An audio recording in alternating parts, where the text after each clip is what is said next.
Good morning, everyone. It is April 9th. We got the morning market rundown. We got a chart of the S&P 500 here, still probing with these two anchor VWAPs, right? Relating to the last video, we could see here this anchor VWAP is coming down from the October 2022 low in this premises when we got this bounce and this handoff VWAP where we had this nice potential rally fulfillment. So we're probing this level, not claiming it a level of support. We'll see today if we could bounce, hold above this 500 level, and then we'll see if we can continue to build a little bit more base to get back up into that 540, or if we're going to just break down and potentially see this 470, 453 level. Shooting over to the intermediate time frame. So what we have here is the actual intermediate play for the day. And what we're going to be looking to basically check out right away is ask ourselves, what's our trend, right? And the trend is stated by this red shadow that it's bearish, right? Price is closing underneath this 5-day moving average and the direction is down. So the intermediate trend on the S&P 500 remains bearish. Price is still trading beneath that declining 5-day. So all rallies can be considered guilty until proven innocent. So we got a rally near that 5-day and it just spits it all up. Guilty until proven innocent. We saw a bounce into this 506 area, right?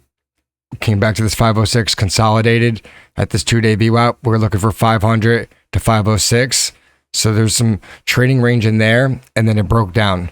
So that play from yesterday didn't really play out. We never got back above the daily VWAP. No confirmation of buyers regaining control. So now if the pullback is unwinding and if this 500 can't get reclaimed, we'll be watching for a breakdown into this 483 and a potentially flush into this 461. If buyers step up and price gets back above this 2-day and 3-day VWAP, then we'll watch for a consolidation here. And then potentially, if we start to break above this Tarriff VWAP, monitor some trading into this month to date. But ideally, it's still not ready. And we got to get this 5-day moving average flat to rising. The QQQ, we got the daily time frame here quickly. Same concept, probing with this VWAP. This is actually trading from that actual low of January 2023. And we touched this price, came to that anchor VWAP, bounced, and now we gave up all these gains, 50%, trading into half of Monday's trading day. So we'll see the intermediate time frame now. And it's the same structure here on the QQQ. The trend is lower beneath this 5-day moving average, right? So the upside still has work to do. The price failed to hold the month-to-date VWAP. We could see right here.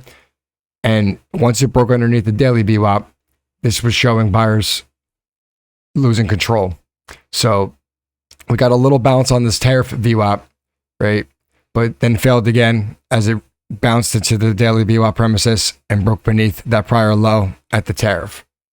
So we got back down to this 2-day VWAP and we're consolidated again for an hour and a half just to break down underneath that 2-day VWAP into the prior day lows. So if price can't reclaim this 430 premises, watching for further weakness down into this 403 and then potentially down even into this low, breaking this 400 into 382. On the flip side, if the QQQ does reclaim this 430, look for consolidation between this Tarriff VWAP and this month-to-date VWAP. Some type of consolidation. So we have the Tarriff VWAP, the month-to-date VWAP, 2-day, 3-day. So just to kind of get some consolidation in base and let that 5-day moving average start to unwind. And if we can get that flat to rising 5-day moving average, then we get some confirmation on the chart that intermediate trend could be changing. So that zone could basically, if we do base out, maybe we could break out of here and fill this VP gap up into this 450 region and then maybe back to this 463. But we need to get above this 430 area first.